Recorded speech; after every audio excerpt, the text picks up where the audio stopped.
Namaste.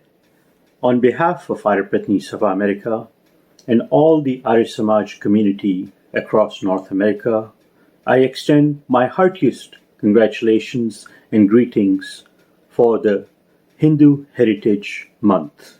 I congratulate VHP America for organizing this event of unity and making us all feel proud of our rich heritage. गर्व से कहिए कि मैं हिंदू हूं। नमस्ते।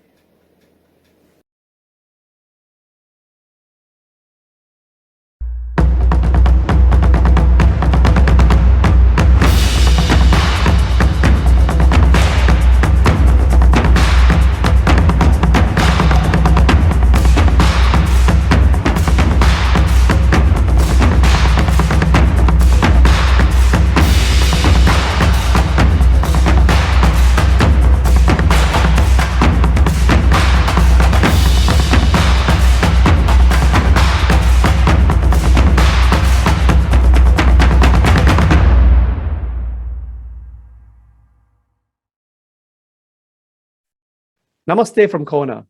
We are excited to join this historic moment where hundreds of Hindu organizations, big and small, are coming together to celebrate October as Hindu Heritage Month, a month full of festivities, events, programs, and initiatives aimed at showcasing our rich and vibrant culture and sharing the message of peace, harmony, and mutual respect with our fellow Americans, friends, colleagues, co-workers, etc.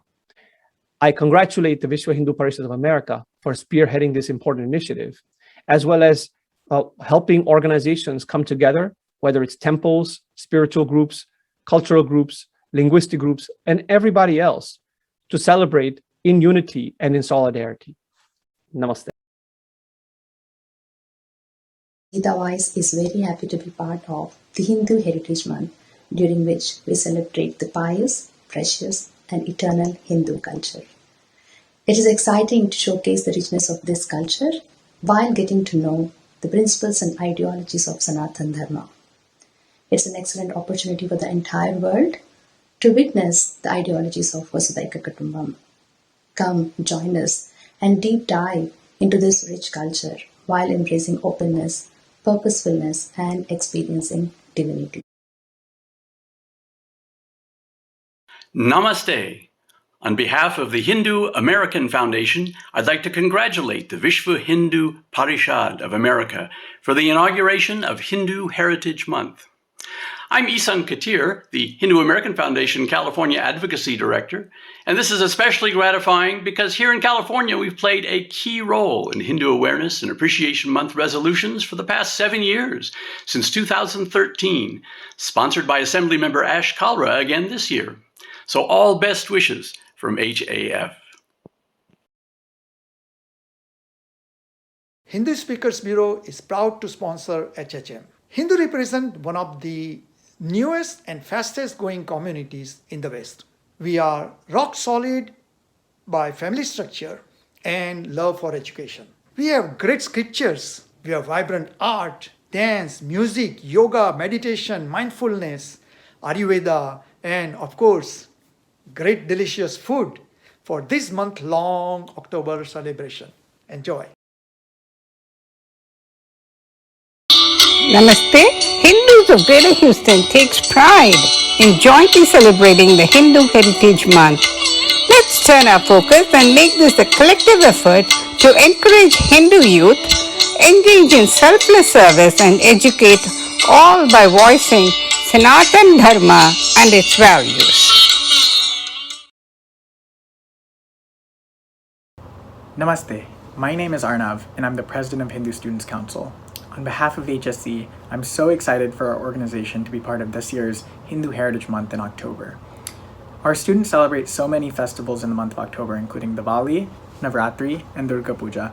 And it's going to be an incredibly exciting time for them to now be able to celebrate this as part of a broader community effort to share our beautiful Hindu heritage with our peers, university administrators, professors, and the broader community. On October 7th, Hindu Students Council and Mission Bindi are partnering to host World Bindi Day as part of Hindu Heritage Month.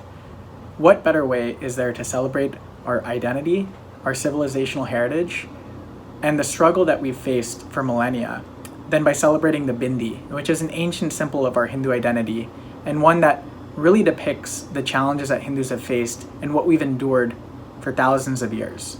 So I invite all of you to join us in Hindu Heritage Month and specifically for World Bindi Day on October 7th, which is the first day of Navratri. Namaste all and happy Hindu Heritage Month.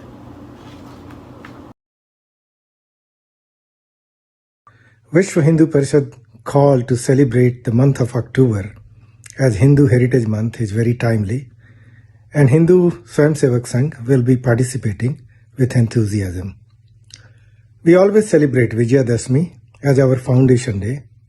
In our shakhas spread out all over US, 250 of those, we'll be gathering all men, women, children, and we'll be inviting local communities in front of Bhagavad Dhwaj and we'll celebrate Vijayadashmi.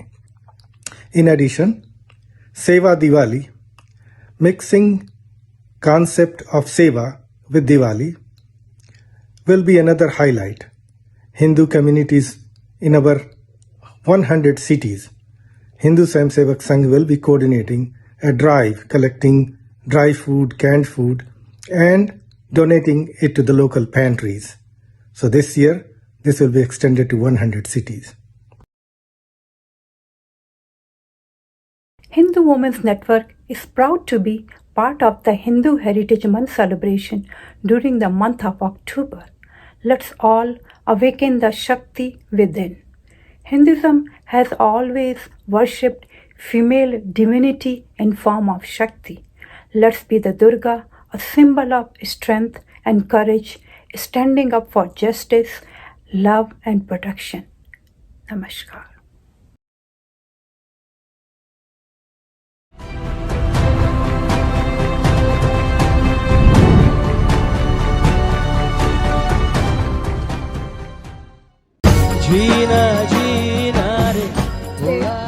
It is great to know that October 2021 is Hindu Heritage Month. On the 7th of October, the first day of Navratri, with blessings from Devi, we are celebrating World Bindi Day, when we all Hindus show our solidarity in recognizing, preserving, and celebrating the Bindi, the fundamental icon of our Hindu identity. Since ages, the Bindi was part of our ethos, part of our resilience. Time for us to come together and celebrate this unique aspect of our Dharma.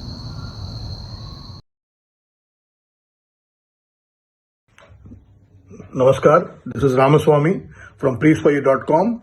It's indeed been a great milestone for Hindus in US and globally. Thank you to all the US state and federal governments that have recognized Hindu Heritage Month. This is not only a win for the generation of Hindus abroad, but lays foundation for the next generation onwards to continue practicing Hinduism and improve their quality of lives. Distance from homeland should not erase our cultural values and core of who we are. Thank you to each of you. You are the messengers of peace, love and brotherhood. Finally, messengers of Hinduism. God bless. Thank you. Namaskar. This is Renee Lynn, Voice for India, and I am so proud that states, city, towns all across the United States of America are honoring Hindu Heritage Month during the whole month of October. This is a beautiful and powerful movement. Hindutva stands for Hinduness. Hindutva stands for humanity. Hindutva stands for global peace. Hindutva stands for the Bhagavad Gita. This is India's ancient Hindu text of spiritual wisdom that we all can learn from. This is Hindutva. This is Hinduism. This is humanity. This is global peace. Please, everybody, be proud of your Hindu heritage, and take part in the whole month of October to spread this beautiful, peaceful, global humanity across the world. Thank you. Namaste. Support a Child, SAC, a project of World Hindu Council of America, is very pleased and honored to be part of Hindu Heritage Month in October.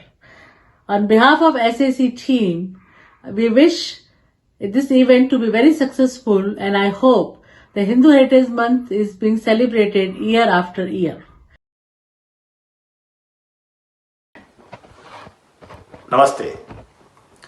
On this auspicious occasion of the beginning of Hindu Heritage Month in USA, I would like to invoke a Hindu mantra that Seva International has been working with. Sarve bhavantu sukhinah, sarve santu niramayah, sarve bhadrani pashyantu, ma kaschit dukh bhag bhavet. May everyone be happy and healthy. My name is Ashwani Garg, and I serve as a Vice President in the national team of Seva International USA. Seva International is a Hindu faith-based charity organization, and it is engaged in serving humanity in distress. We are inspired by the Hindu values such as Vasudhaiva Kutumbakam and work with a view that the whole world is one family. Seva International is closely working in partnership with hundreds of dharmic organizations. We look forward to working with you in serving humanity. Together, we serve better. Namaste. Celebrating October as Hindu Heritage Month is a reflection of Hindu value systems practiced by the Hindu communities across the globe, which in general thinks and acts for the welfare of everyone around. One of the oldest civilizations on the planet has a lot to offer with the current world in the form of festivals, knowledge on food and spices, unity in cultural diversity, and most importantly, the spiritual heritage. Texas Goshala is a platform to celebrate these cultural variations and connect our communities to experience the golden heritage through cows, farming, and various programs for spiritual elevation. Namaste, this is Vidya Nahar. Hearty congratulations and best wishes from all of us at Vyayam Balodyan and Icon Shakti on the launch of October as the Hindu Heritage Month in America.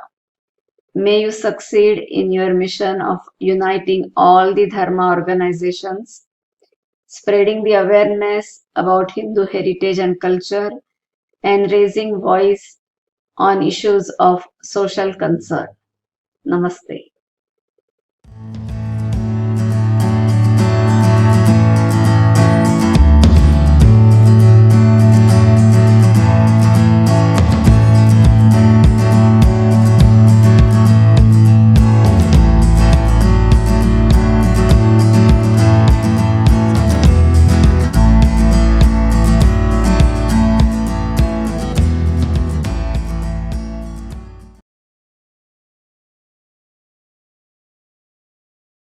So for thousands of years, we have celebrated the festivals of great spiritual and cultural significance in our Hindu Dharma, Hindu culture.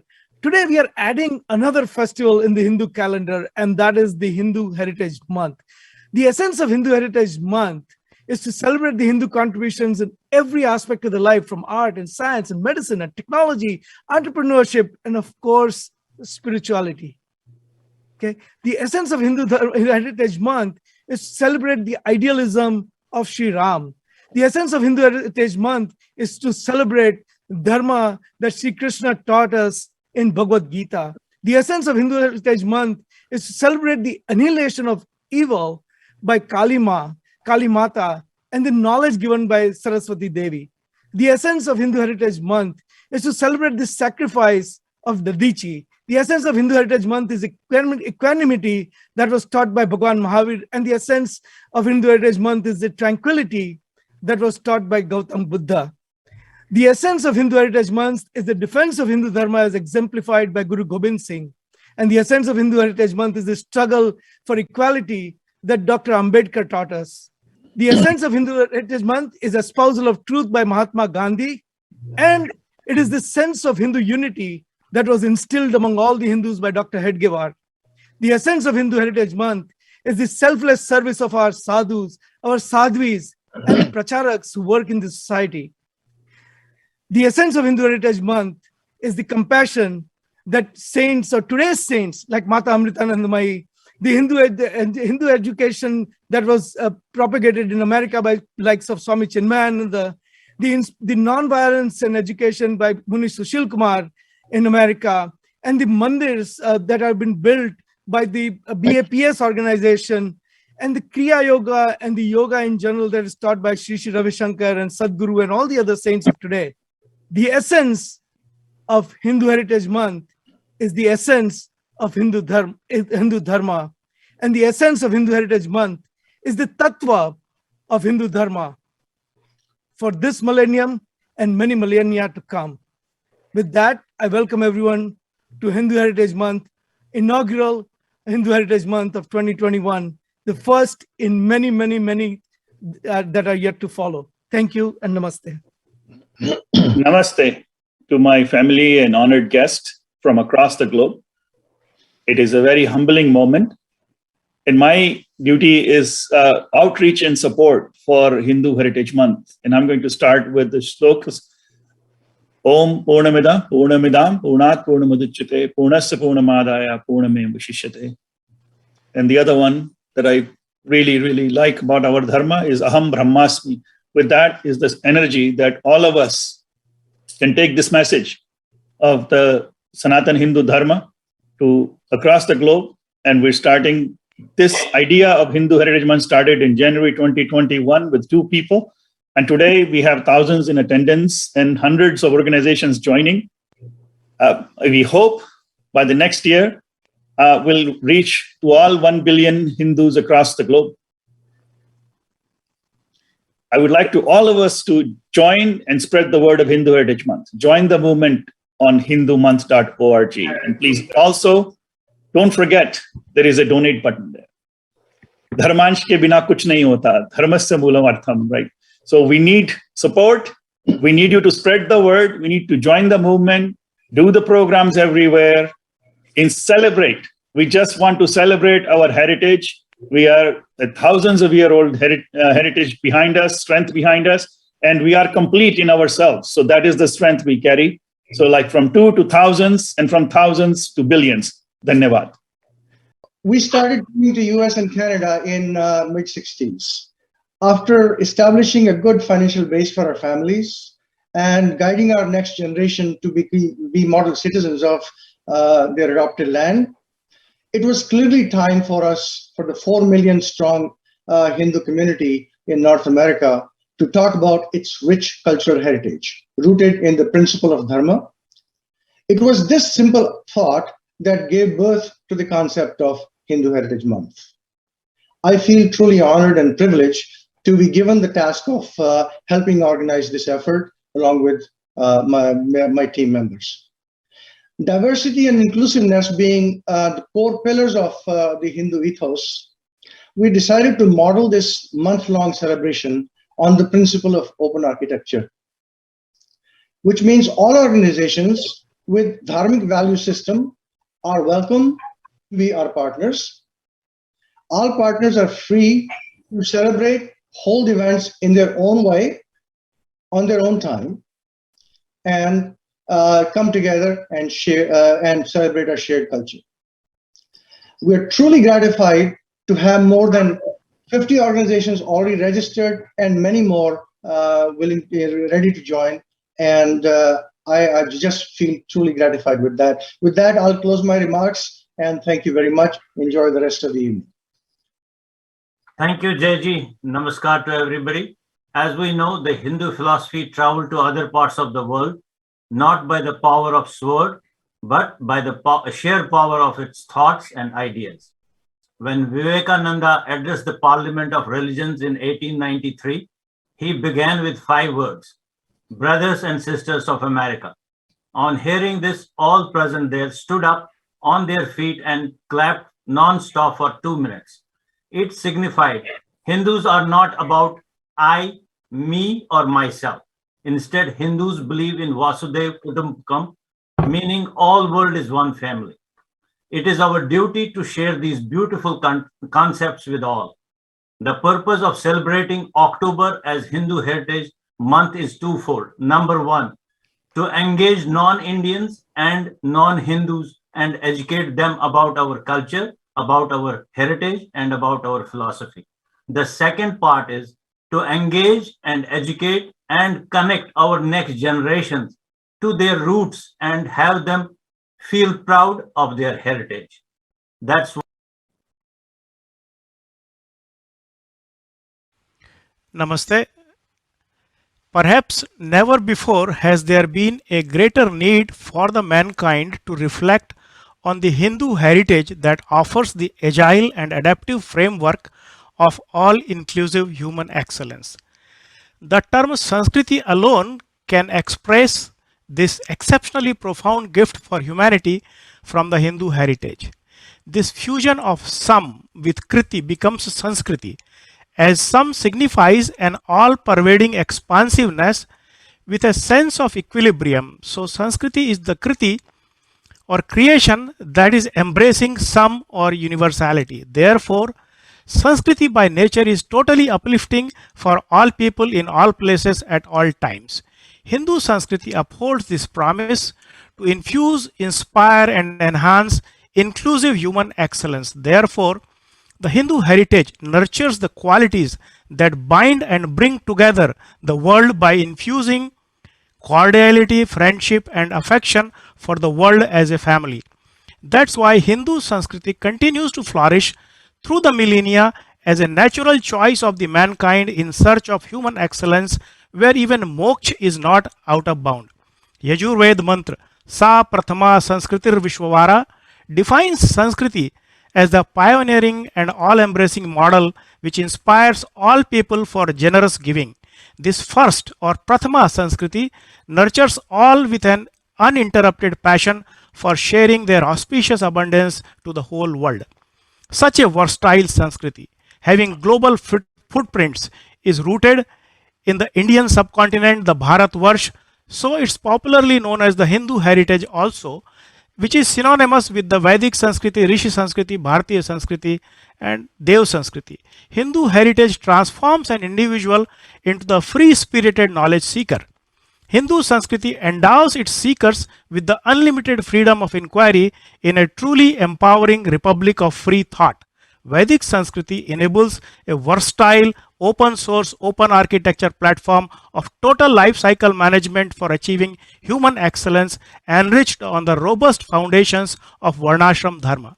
Dev Sanskriti is the kernel of a vast set of life transforming processes and technologies that offer rich toolkit, including but not limited to the yoga, yajna, pranayam, dhyan, sadhana, kirtan, mandir, murti, mantra, tantra, tirth, shruti, smriti, itihas, puran, darshan, ayurved, jyotish, vastu, sangeet, sanskrit, parivar, sanskar, sanskrit, art, architecture, and you can name more.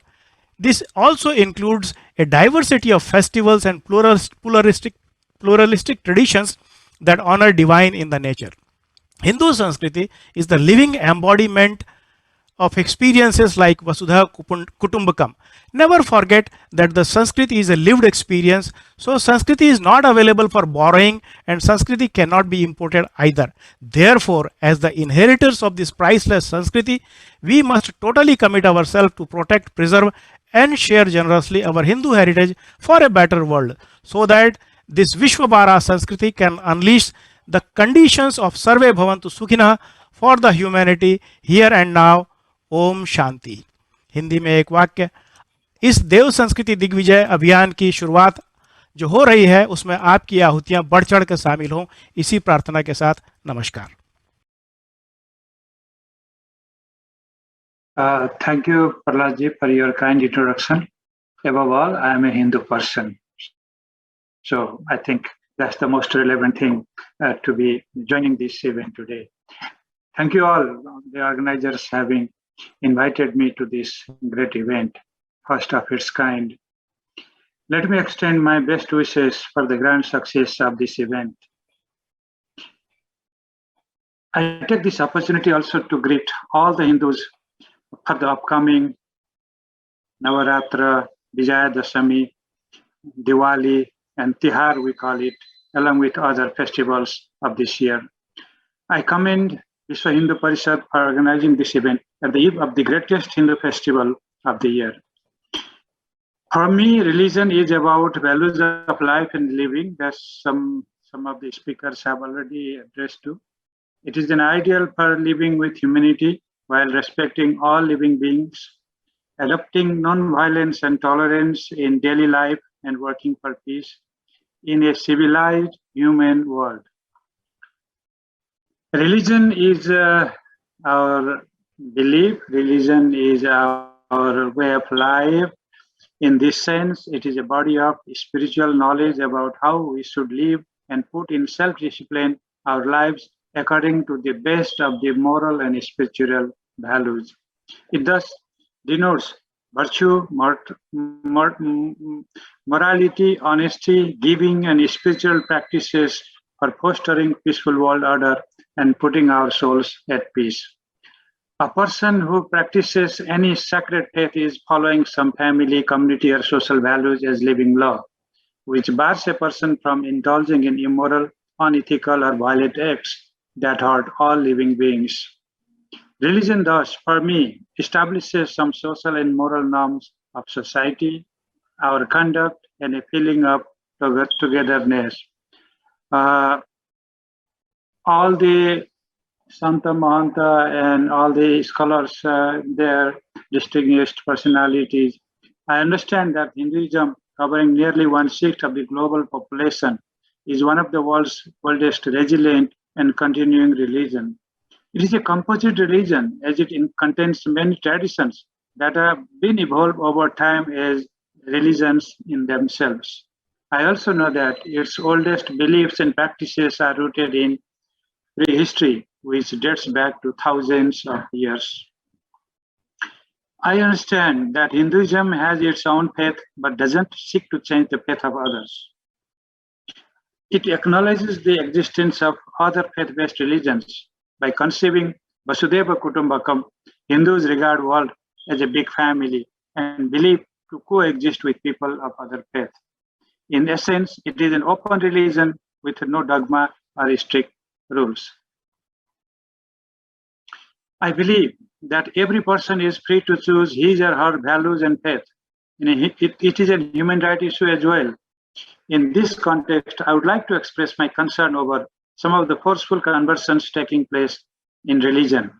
We should ensure that religious conversions should not take place under certain greed, compulsion, silent threat, or pretext for better life.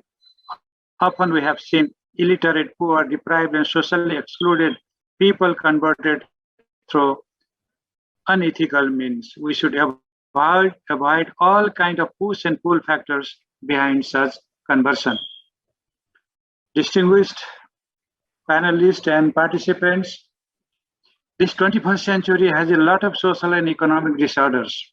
They are often intertwined, and of course, a loss for material well-being is threatening sustainable peace, social harmony, and a secure future for coming generations. Now we realize that the present day over-encroachment over nature is not sustainable.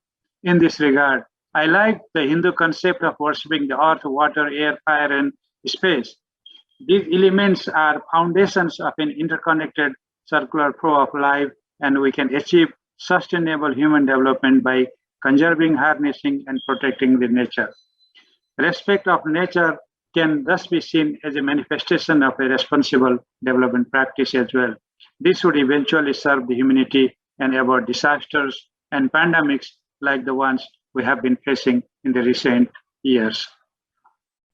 As somebody has said, there is no religion in the world higher than humanity. We should now accept that we should live our religions as members of civilized, humane, and respectful global humanity.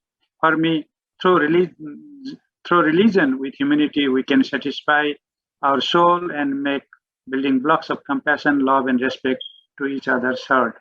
Finally, let me reiterate that upholding moral and ethical values of daily life, giving or donations for a cause, and thus helping the needy ones treating everybody equally without any kind of discrimination, and showing kindness to all human beings, Hindus can contribute to the creation of peaceful societies and an egalitarian world order. Let this day motivate and capacitate all the Hindus all over the world for the accomplishment of this aspiration. I thank you all. Namaskar.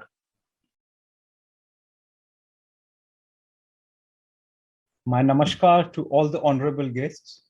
It is my privilege to join the distinguished panelists, guests, and our Hindu brothers and sisters from around the globe for this inaugural ceremony of the Hindu Heritage Month. Today, Dashmi Shraddha marks the beginning of a month of celebrations for Hindus as we eagerly wait for festivals like Navratra, Dashera, Tula Sakranti, Ahui Ashtami, and then Diwali, Govardhan, and Chhath Puja soon thereafter. Declaration of October as the Hindu Heritage Month is a recognition and acknowledgement of the remarkable contribution of Hinduism through its unique philosophy and Sanatani values. This auspicious moment serves as a special opportunity to celebrate India's diverse culture and rich heritage. This is an ideal platform to showcase the unparalleled diversity and ethos of compassion, peace, harmony, pursuit of knowledge, and sacrifice, which are fundamental elements of our civilization. We must share all our recognized domains of cultural heritage, such as oral traditions and expressions, performing arts, rituals, festive events, and social practices with the world, and equally importantly, share it with our younger generation for them to be better aware of their millennia-old heritage and take pride in their roots. I extend my heartiest congratulations and compliment the passion and commitment of all the organizations and everyone associated with this timely and meaningful initiative of honoring the multitude of our intangible heritage and diverse cultural traditions. I thank you for giving me this opportunity. Thank you all. Namaskar.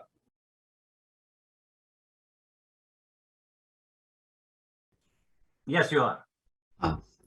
It's a great pleasure and honor for me to be part of this inauguration of this inaugural program of the very great initiative. And my gratitude to you, Sanjay ji, for inviting me and giving me this opportunity to share my thoughts and music. Nada Dinam Jagat. The entire universe, the nature actually survives, generates, and dissolves with sound. And so deep is the ocean that Nad Sagar Aprampar Saraswati Ajumhu Karat Tumb ke Aadhar Par. Even Ma Saraswati crosses this ocean of sound with the help of a veena. The imagination of the divine is such a big phenomenon in the life of a man. A cosmic flow of consciousness that the man has gradually realized has no beginning, no end. The idea of God is in fact the existence of the being of immortal consciousness. When any primordial sage must have imagined it, he must have experienced that with this cosmic consciousness or the unbroken flow of consciousness of time and nothing before, then he must have considered it as the creator power of the universe. Later, with the aim of communicating this mystical secret to the common people, God started being depicted in simple words, mantras, idol crafts, and pictures. The human cause of this formless and eternal and ultimate truth has been a personification. In the Indian Sanatan context, there is a goddess form of our God, who is the mother of the universe. She is the truth, cure, mercy, and she is the ocean of compassion. To express this, the sages said that she is quadrilateral and different weapons, objects were shown in different hands. Conch, the shank, mace, sword, bow and arrow, lotus, Swadarshan chakra, and musical instruments. And all these symbols of deep thought, which are metaphors, we all need in our lives. So as we talk about music, our gods and goddesses have different musical instruments in their hands. So Lord Shiva with Damru, Lord Ganesha with the Mridang, Ma Sharda with the Shatatantri Veena, that is the Santur, which happens to be my family instrument. Ma Saraswati plays the veena, Sri Krishna plays the vansi, God Vishnu plays the shank, and likewise. Similarly, Narad Muni plays the Narad veena. So some deities related to some musical instrument or the other. Now, music is hidden in the paraconsciousness in nature, that is, in the ultimate universe, as if there would be an anhat within us. And these different musical instruments reveal its melodiousness through it. Music creates supreme virtue, ultimate peace, ultimate happiness in the atmosphere, in our lives, in the lives of the people, then in the lives of in the life of a nation, and thus breaking the boundaries and transforms this world into one family, what we call as Vasudev Kutumbakam, as said in the Maha Upanishad. Even Acharya Abhinav Gupta mentioned his instrument as Nad Veena, which generated huge sounds, huge Nad, which is basically Santur in itself. The life is a God's creation through this Nad, through this sound, and we are particles of this sound. I have recorded my brief Santur recital. The objective was so that you get a little bit better quality. The moment we go into instruments, we don't get very good quality online. So I recorded it beforehand. Please enjoy. I'm presenting some nuances of my style, the Sopori Baj, which is my father's style, and followed by some chand patterns, which is a very special feature of our style, in which you will see some beautiful shades of melodic and rhythmic combinations. And it's with the accompaniment of Pakhavaj by Rishi Shankar Upadhyay, my musician, which is another Mangal Vadya. So please enjoy, and thank you so much for giving me this opportunity. Namaskar. Thank you, Abhay. Ashokji, please play number 8.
Hindu society in North America, especially in United States of America and Canada, is celebrating Hindu Heritage Month. In Hindu tradition, important festivals starting from Navratri, Batukamma in Telangana, Durga Puja, Vijayadashmi, Sarad Purnima, Valmiki Jayanti, Karwa Chauth. In Andhra Pradesh, it is called Atla Kadde, Dhanteras, Kali Puja, Deepavali, Mahavir Jayanti, Govardhan Puja, Annakot, Ayadu, Chhat Puja, Skanda Sashti. In Tamil, it is called Kanda Sashti, Dev Deepavali, and many more regional level of festival comes within 35 days of the period. Several states of United States of America have signed a proclamation for October as a Hindu Heritage Month, noting that Hindu society has contributed greatly to America to its unique history and heritage. It is recognition of the Hindu identity in North America. My best wishes to Hindu sisters and brothers in North America for celebrating October as a Hindu Heritage Month. I'm traveling annually across the continent and the world for last 23 years. I observed that Hindu migrate to any country, the first generation takes their own time in settling, provides best education to their children, and set up a small association to keep the culture and tradition alive. The association like Indian Association, Nepalese Association, Sri Lankan Association, language-based association, regional association, and some religious and denominational associations. I have observed the same process in the United States of America. First generation of Hindu formed Indian Association and organized cultural festivals and functions. Hindu identity in North America was not visible. Second generation built on their strong foundation of good education and become successful in the diverse profession and gain prosperity and build big Hindu temples. This Hindu Parishad under the leadership of Dr. Mahesh Mehta started organizing Hindu conference in America, beginning in 1984, Madison Square Garden in New York. That started shaping Hindu identity in the United States of America, followed by Hindu Student Council presence on university campuses. This is how Hindu identity became visible and strengthened in the USA and Canada. For the last 50 years of Hindu immigrants in the United States of America, Hindu have contributed immensely to the economy, science, technology, innovation, engineering, education, health services, trade and commerce, and many more areas. Hindu Heritage Month is recognition of their contribution in America. Hindu society with the success in economy and other diverse fields has entered into third generation in North America. Success also brings challenges. Presently, Hindu society in North America is facing organized challenges. Our detractors in academia and media are well organized and entrenched. They are creating a negative perception of Hindu society in America. I am afraid if Hindu society is not able to correct this perception and defeat the detractor, then hard work and gain of the previous two generations will be wasted. The negative perception of community has adversely impacted their existence. The Jewish community in Germany and Europe suffered Holocaust because they ignored the negative portrayal of Jewish community and paid heavy prices. Hindu society in North America need to invest in the building of education institutions. Hindu society in America has built hundreds of big temples, unfortunately not a single credible education institution. Hindu society also need to invest in academia, especially in the humanities such as Hindu study, South Eastern study, Indology, history, social sciences, communication, etc. And encourage their children to join these fields. Hindu society should support them with the resources.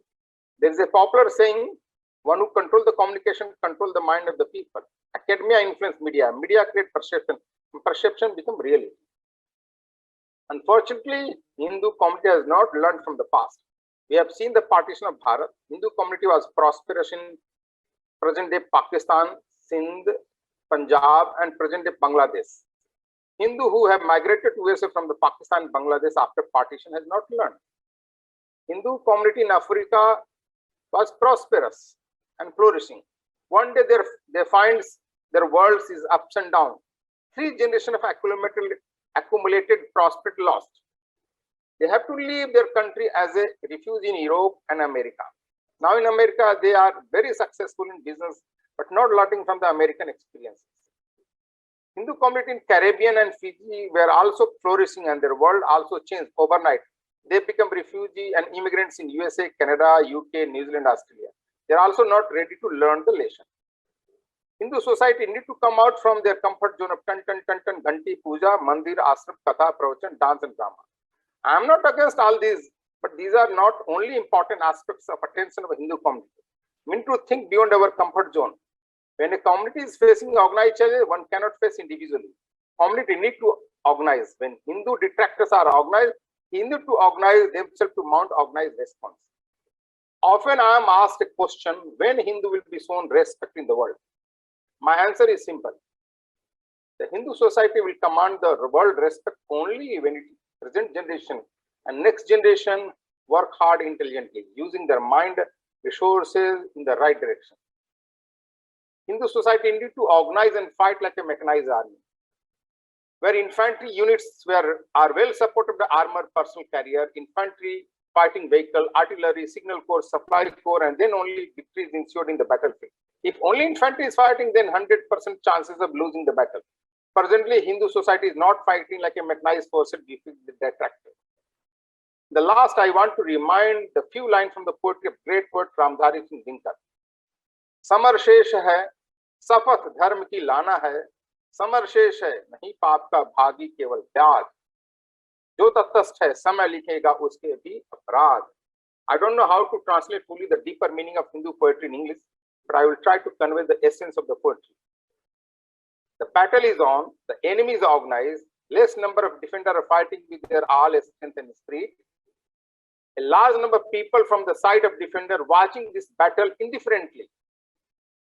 When history will be written about this battle, not only the enemy will be blamed, but also those who are watching indifferently. Once again, my best wishes to Hindu community in North America and all the Karyakarta and organization involved in the organizing and celebrating Hindu Heritage Month. Namaste. And thank you to everyone, to all of the organizers behind this beautiful initiative for giving us a platform to share our heritage and spread this message of unity and diversity. So basically, when I was writing the song, I typically sing in English, and I was thinking about, what are some of the most important Sanskrit verses to me that have resonated with me, as an Indian American, as a Hindu American, as someone who has, friends and so many, contacts and communities from all kinds of backgrounds. And I realized that this principle of Vasudhaiva Kutumbakam, though it is rooted in very ancient scripture and text, it is just so relevant to what our world is dealing with today. And it's always resonated with me. I think it's extremely progressive to, for any sort of spiritual tradition to say that the world is one family, and that essentially whenever we see separation between ourselves and others is really when we experience heartache. Recognizing the importance, I'm very passionate about youth. I'm very passionate about ensuring that our younger generations feel connected to their faith and to the motherland. Recognizing all of these concepts, I wrote this song called One and the Same, and it is essentially about the oneness and unity of people with the world and with each other. Before we launch it, I'd just like to give a couple of thanks to the integral members of my team who participated in this. First and foremost, I want to give a huge shout out and thanks to Mark Salud, who is the founder and CEO of Cinegang. It is a production company based out of New Jersey. The beautiful direction, cinematography, and editing you see in this video was all done by Mark. He's a one-man operation. Did an amazing job, and I'm sure we'll be working together a lot more in the future. Next, I'd like to give a shout out to Vinita Hazari, who is the featured dancer you'll see in this video. Vinita is a young Indian American and South Asian dancer who's just really lighting up the dance scene by fire and sort of is very connected to her roots and heritage. So thank you, Vinny, for your participation. And last but not least, I want to give a huge shout out to Ashish Bansal, who I see on the screen. And believe it or not, this is the first time we are actually seeing each other on screen. But Ashish, you are absolutely wonderful. We went through so many iterations of trying to mix and master the song, and the audio you're going to hear now, the quality of it is really due to his magnificent expertise and skill. So thank you, Ashish. So yeah, without further ado, I would like to hand it over to Jay Uncle to launch the video, and I hope you enjoy it. Sit back, relax, and let us know what you think afterwards. Namaste. Thank you, Vindhya. I think you'll love this video.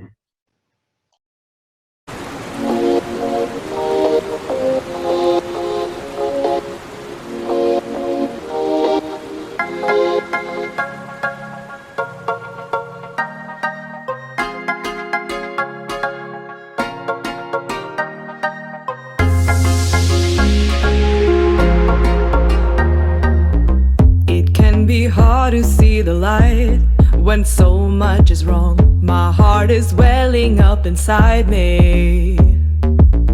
But with you right here by my side, we stand as one. You fill my heart with love and mercy. I see the fire in your eyes come shining through. Feels like God is speaking to me. Some people never realize the truth that we know. There is no difference from me to you. You see, I dream of a world where we fit right in, embracing every soul and their gorgeous skin. Can you feel the divine in this universe? Pounding inside you, sing this verse. Ayam nijaha paroveti ganana laghu chetasam udara charita namatu vasudev kutumbakam. Ayam nijaha paroveti ganana laghu chetasam udara charita namatu vasudev kutumbakam. Oh, I don't care what you did, where you're from, or what's your name. We stand together, one and the same. I'm walking on a road to peace beyond this place. My faith and truth will be what guides me. Just trying to help heal all the pain and give back grace. Yeah, we are stronger with unity. You see, I dream of a world that I can call home, where every person's connected and never alone. Can you feel the divine in this universe? Pounding inside you, sing this verse. Hey! Ayam nijaha paroveti ganana laghu chetasam udara charita namatu vasudev kutumbakam. Ayam nijaha paroveti ganana laghu chetasam udara charita namatu vasudev kutumbakam.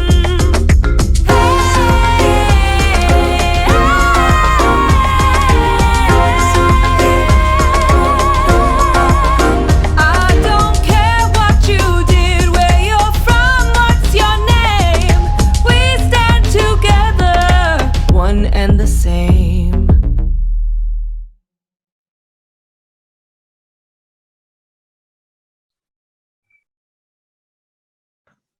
Pranam to Vedji, Swamiji, and everyone present. And thank you so much, Sanjayji, for inviting me over. I greet all my fellow Hindus, brothers and sisters, especially in North America, on this auspicious month of October, when a lot of festivals follow. You asked me to talk about the last 1,000 years. And earlier we were talking about the sheer flow of Hindu identity, civilization, culture through time. When you think, you wonder how far back have we come from? Our antiquity is yet to be decided. It is work in progress. We ourselves are groping about it, because we have decided to read the history and the narrative of our tormentors or their proxies. Likewise, the story of our retreat in the last 1,000 years is also handed down to us by the same tormentors and their proxies.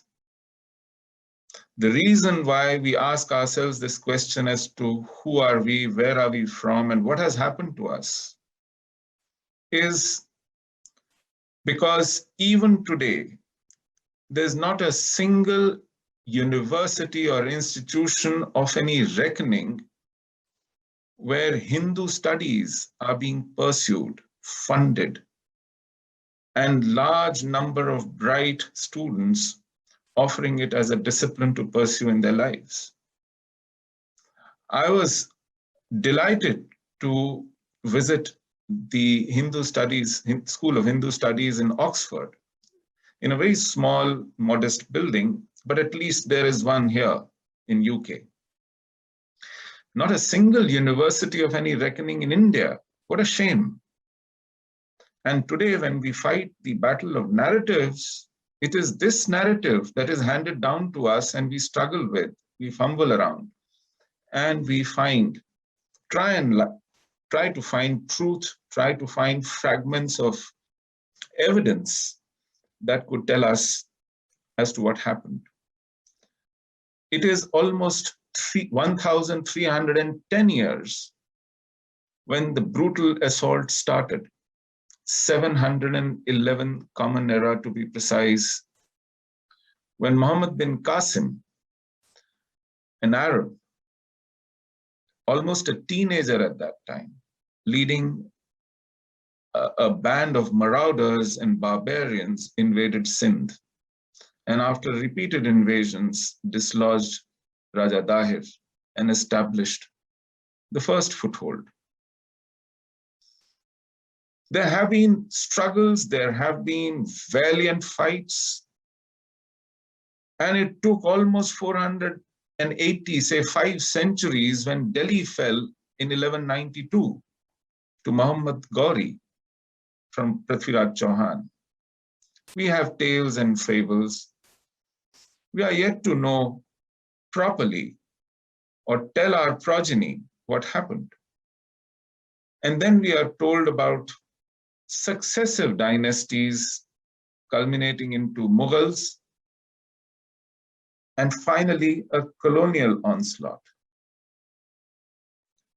We were not only harmed materially, physically, geographically, the entire society had to suffer the trauma, the cultural genocide, which seeped down to even our spiritual traditions. In the true spirit of jihad, it was total, all-encompassing, comprehensive annihilation that any civilization could sustain. The good news is we are the only civilization that survived that assault. Every other civilization that faced this assault got obliterated. Persian civilization, Sumerian, Babylonian, Egyptian, you name it, and they couldn't survive. Some of them couldn't even survive a few decades, and we survived successive centuries of this assault. There is some innate strength that we possess. And after that, we had debilitating colonial rule, and all of them incessantly decided to dismantle our very institutions that sustained us, our gurukuls. Can you imagine, in 1192, Delhi fell, and Nalanda, which is more than 1,000 kilometers away, fell in 1198, 6 years later. The proxy historians tell us that, these marauders and barbarians used to destroy your temples because you stored your wealth there, as if being prosperous and wealthy was a sin, and keeping your wealth in temples was foolish. But Nalanda's archives and libraries had no gold.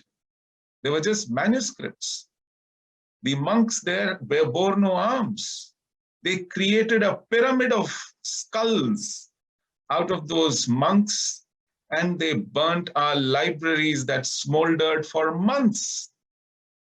So this was not about riches alone. It was the attack on the very heart of our civilization. Each one of our large institutions that we are today proud of, as they existed thousands, hundreds of years ago, was systematically destroyed. And what was left of decentralized system that we were, our economy, our politics, our administration, our culture was truly decentralized, down to village level. And whatever was left of it, Robert Clive went after it, systematically banning gurukuls. Entire society, which was 97, 98% literate when Europe was literate in even single digits, wasn't even literate in single digits, lived in caves.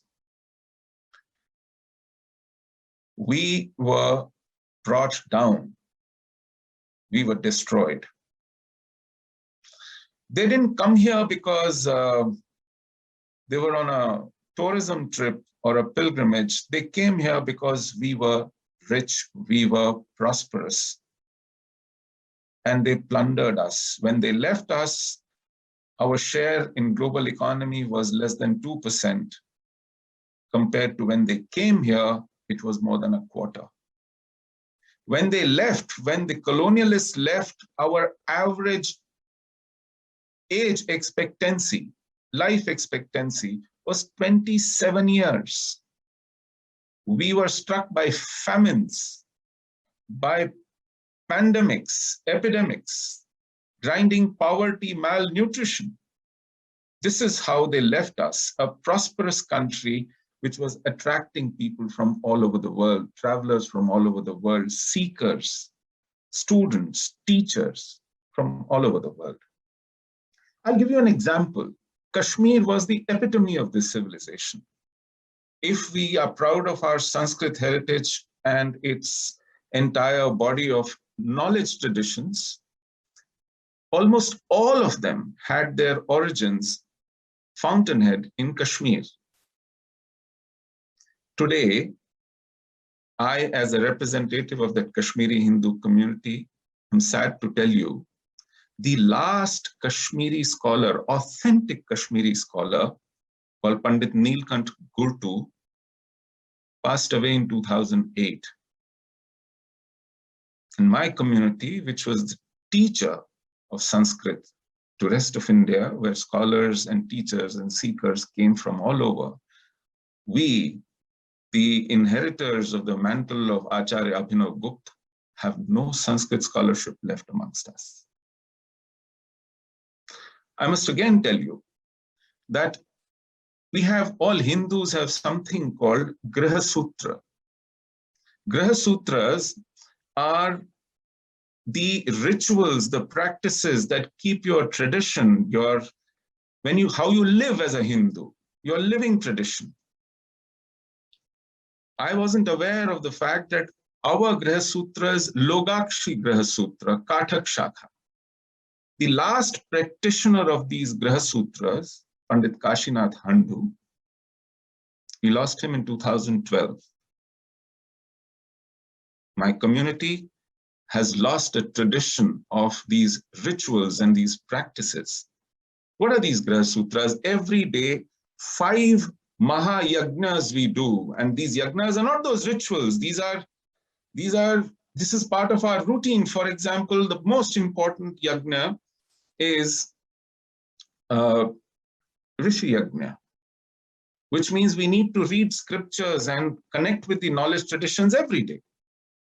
Another is Deva Yagna. We propitiate our gods and express our gratitude for sustaining us. We do Pitra Yagna, which means we pay respect to our parents, our forefathers, the ones who are living and the ones who are no more. We do Manu Yagna, we do other Yagna. So 5 of these traditions. no longer practiced in my community. And this is a story of several communities across the country. I come back to the fact that it's the battle of narratives today if we have to rejuvenate, if we need to survive and thrive again. And we have turned the corner. We've turned the corner. The 1,000 years of this curse seems to be ending. We just need to energize ourselves, rediscover our roots, and turn the corner. Start with the battle of narratives. Pick up the threads, pick up the facts, build a strong argument, and go out and fight. We shall win. Thank you so much.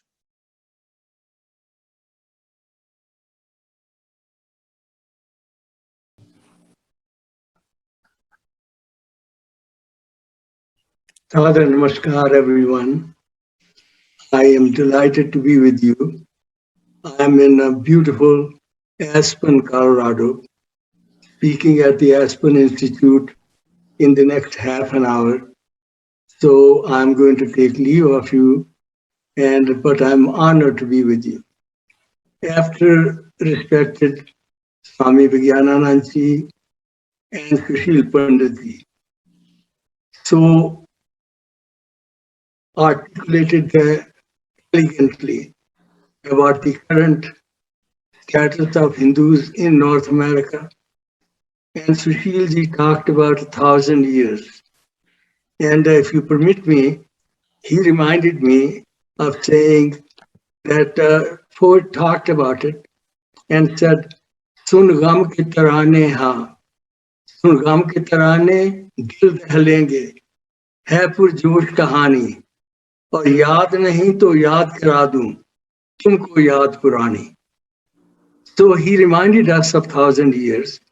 But I think at the same time, history is not complete unless we also know that although 1,000 years of foreign domination could not take away from us our identity.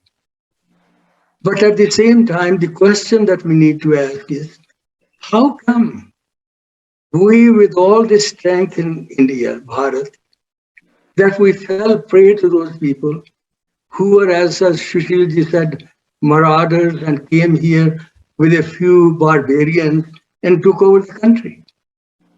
That is where, at the present time, as you look back, and I think I need to remind that in the 20th century then, 1925, when Rashtriya Swayamsevak Sangh began, I think that is at least one part of our history that we need to remember. And the diagnosis at that time by Dr. Hedgewar was that Hindus have never been united to stand against all these assaults. They are spiritually unexcelled in what they have done. They have done in every field, from Kalidas, look at science, look at astrology, look at astronomy. I think you name it, literature, Kalidas. Think about it. What happened? And today I simply want to mention to both Swami Vigyananand Ji and Sushil Ji, and then forgive me, I had prepared some remarks, but I think I need to respond and talk in these terms. In North America today, Hindu is awake. Hindu is galvanized. You probably saw that there was an effort by some people to start dismantling Hindutva. Hindu American Foundation, Kona, Vishwa Hindu Parishad, Hindu Swayamsevak Sangh, these organizations and some other Hindu organizations stood up. But I want you to know, hundreds of thousands of people not belonging to these organizations, Hindus, they stood up. They said, we want to be counted.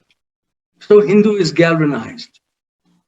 But at the same time, I also want to mention to Swami Vigyananand Ji and to Sushil Ji, you will be very, very pleased to know that today, Hindu University of America is alive and well. In the last month, two individuals on their own have given $1 million each in order to see that this institution, rooted in Hindu traditions, blossoms. We have got $1 million from other people, and at the present time, we are looking at $8 million in the next year or two so that we can get accreditation. And I want you to know that in this meeting right now, respected Ajay Shahji, respected Smita Gokhaleji, is part of that Hindu Board of Trustees, Hindu Board of Overseers. And then so at the present time, we are in this North America with all these organizations working very, very hard 24/7. I'm sorry? Was there any? Oh, okay. I think everyone is mute. So I think I simply want to start then very briefly to say that the United States has got very rich cultural heritage. And that is because many people from around the world came, contributed, did accomplishments, and I won't go into details, but I simply want you to know that in this country, from 1968, when they started Hispanic Cultural Heritage Week, that was again President Lyndon Johnson. 20 years later, 1988, President Ronald Reagan made this a month. And you probably know, I did not see that, on 14th of September this year, because it is a 15th September to 15 October. That is the Hispanic Heritage Month. President Biden is the one that had presidential proclamation. And in that presidential proclamation, he said that their contributions ought to be recognized. He said that look at the present time, I've got 4 Hispanics in my cabinet. He said there are 16 agencies, Department of Labor, Department of, there are four of their cabinet posts, but at the same time, 16 agencies. And internal affairs, labor, then human services, all that. And the 16 service agencies are working in order to support the Hispanic Heritage Month. Simply to mention to you, there is Black Heritage Month. There is Native American Heritage Month. There is a Jewish Heritage Month. So I think it is the right time that this wonderful initiative has been taken. It started in 2013 with the California state celebrating it. In Toronto, in Canada, they are doing it in November. And I think this initiative, in order to see that not only in this country, but around the world, this Heritage Month is celebrated. All of you have mentioned culture, traditions, arts, festivals, all of those can be celebrated. Obviously, Hindus are doing it, are going to do it. But it's more than that. It is in this country, not only that we are going to celebrate it, we want that people around the country, universities, they celebrate it. My university celebrates several of these months. My university ought to celebrate Hindu Heritage Month in October. Similarly, I feel that around the world today, the need is obvious. I want to repeat what has been said. Hindu contributions in this country to the world throughout these centuries for thousands of years has been absolutely monumental, unexcelled. We are in terms of our own many things. We can talk about literature, we can talk about science, we can obviously talk about spirituality. And we are the ones who many times, I think, when today all over the world, people talk about tolerance. We are the ones who said, not simply tolerance, we accept differences. We respect diversity. We are the ones who have repeated it. I repeat it again. We have said the entire universe, humanity, it's one family. We are the ones who have said not a slogan and reality, because we live that, Sarve Bhavantu Sukhina. So I think the point simply is that today the need is obvious. You have begun this wonderful initiative. So many Hindu organizations have joined. Hindu has to be assertive today. And I think I simply want to also mention to Sushil ji that in battle of narratives, you have got now many young people in this country who have started writing using social media at the present time, reaching out to decision makers, opinion makers, and articulating it in an elegant way, an alternative narrative, in order to see that we can correct all those misinformation and disinformation that is all around.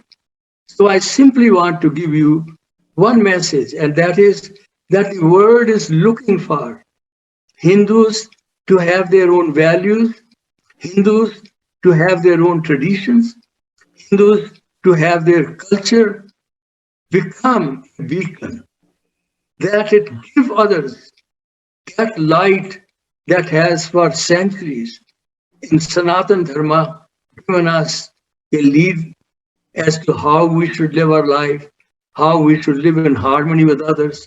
And I think today, what a wonderful beginning, what a very special day. And as we celebrate it, I simply want you to know that I'm looking forward to a day next year when many more countries, not simply in Canada, not simply in the United States, but Hindu Heritage Month becomes a tradition. Hindu Heritage Month becomes one of those salient features. It can be in New Zealand, it's in Australia, in the United Kingdom, in African countries. And Sumitra-ji, respected Sumitra-ji, who travels all around the world, I hope that he's going to share with us that the time has come. And so my congratulations. I'm looking forward to be a part of it. And as a servant, along with all of you, looking forward to see that Hindu Heritage Month becomes a very, very usual, normal feature, but a feature that's simply not Hindus, but others celebrate. That our culture has got its own imprint upon literature and all that we do. My Salar Namaskar and Pranam to everybody.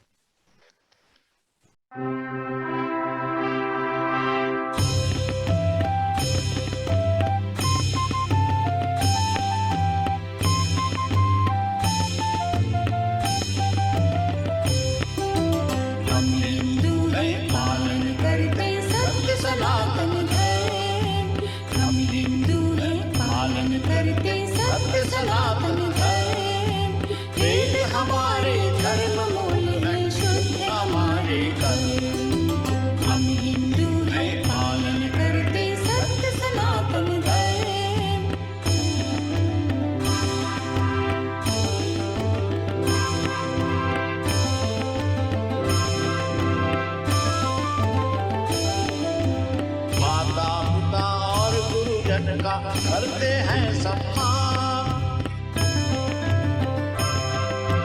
माता पिता और गुरुजन का करते हैं सम्मान भेदभाव की बात न करते मानव सभी समान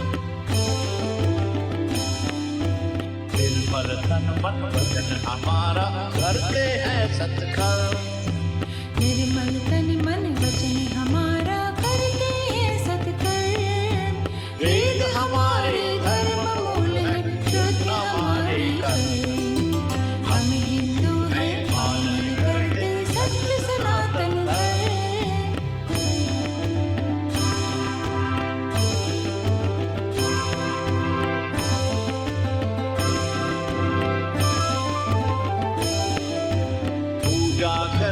पंचदेव की माने कर्म विधान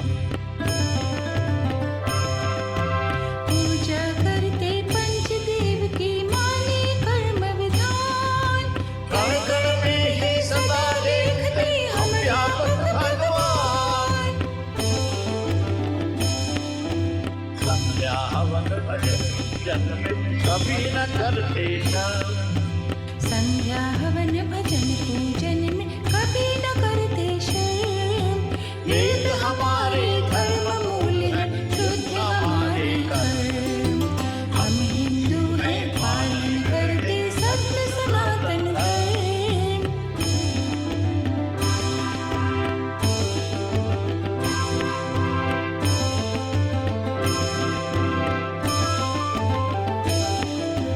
सारा जग परिवार हमारा हम हैं सच्चे आर्य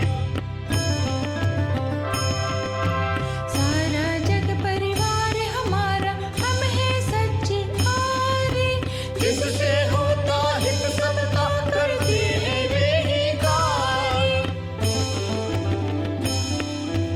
कभी न करते कभी न सहते हम अन्याय अधर्म कभी न करते कभी न सहते हम अन्याय धर्म वेद हमारे धर्म मूल है शुद्ध हमारे कर्म हम हिंदू हैं पालन करते सत्य सनातन धर्म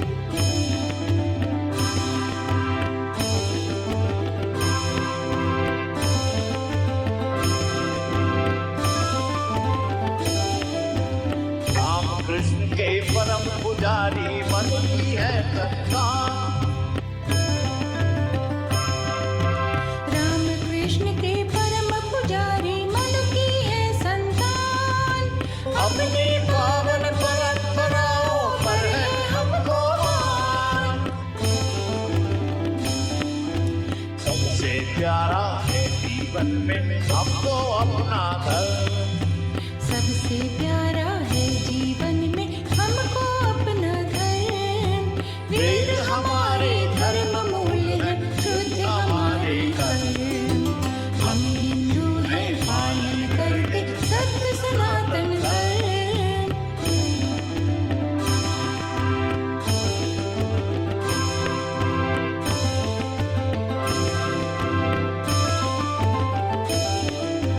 पालन करते हैं रामायण गीता के आदेश पालन करते हैं रामायण गीता के आदेश भारत माँ की पूजा करते प्यारा हमें संदेश सच्चे जीवन धर्म कर्म का हमें विदित है मर्म सच्चे जीवन धर्म कर्म का हमें विदित है मर्म वेद हमारे धर्म मूल है शुद्ध हमारे कर्म हम हिंदू हैं पालन करते सत्य सनातन धर्म वेद हमारे धर्म मूल है शुद्ध हमारे कर्म हम हिंदू हैं पालन करते सत्य सनातन धर्म सत्य सनातन धर्म सत्य सनातन धर्म हम हिंदू हैं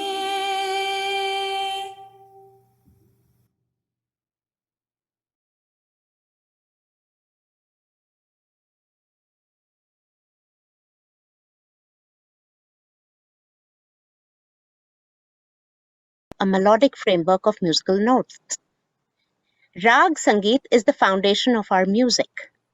From Sanskrit chants to renditions of genres such as Dhrupad, Khyal, Kirtana, Bhajan, Rabindra Sangeet, Rag Sangeet has inspired the entire world with its potential to evoke deep human feelings and emotions. Ragas can create joy, love, and happiness. They can also bring great comfort during sadness. They can transport the human mind of both the performer and the listener to a higher state of consciousness. Music holds a very important place in our existence. It has always been an integral part of our everyday living. From being used for the purpose of worship in temples, It moved to royal courts, where it became a subject of fierce competitions between skilled musicians. Music has always been used for celebrations at homes, whether it be to celebrate childbirth or a wedding. Music has been used to motivate our brave soldiers in the battlefield. However, our music is not used just for the purpose of entertainment.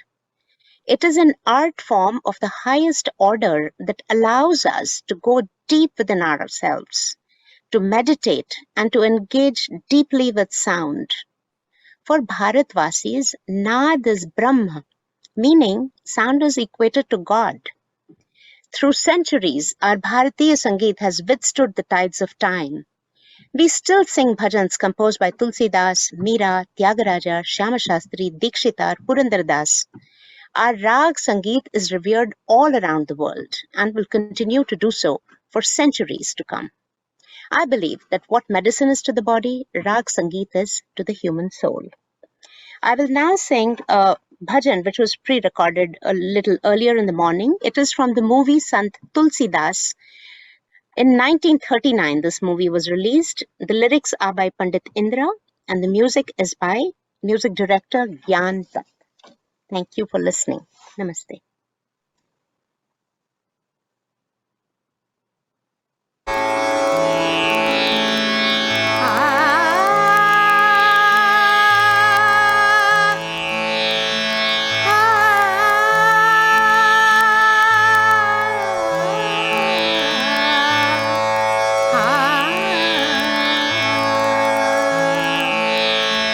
बन चले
Namaste. My sadhana pranams to all those who are attending this momentous event.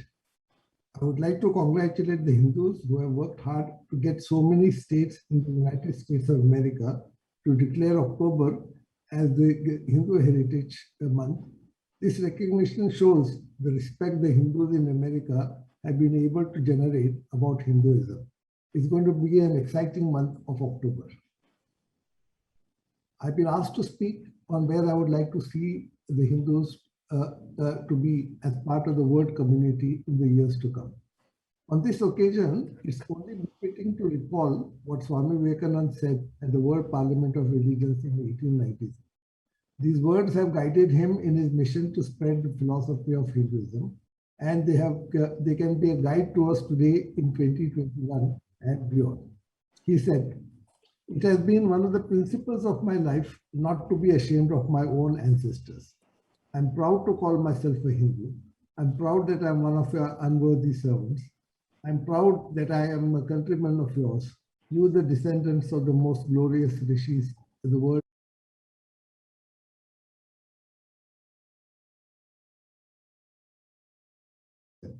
I'm one of the proudest men ever born, but let me tell you frankly, it is not for myself, but on account of my ancestry.